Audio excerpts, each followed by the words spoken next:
সম্প্রতি বন্যার কবলে পড়ে বিশালগড়ের নিউ মার্কেট। বুধবার দুপুরে সাংসদ বিপ্লব কুমার দেব বন্যা কবলিত বিশালগড়ের নিউ মার্কেট পরিদর্শন করেন।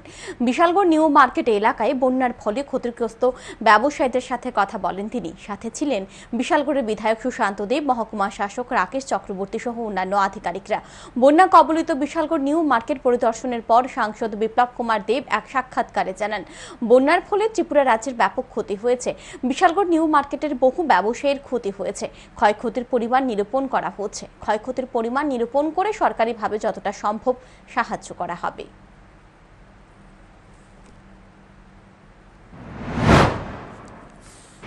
সাময়িকভাবে এগুলো রাজ্য সরকার অ্যাসেসমেন্ট করছে। স্থানীয় বিধায়ক সুশান্ত দেব সবসময় মানুষের সুখকে এখানে নিয়োজিত আছেন, আমি দেখেছি।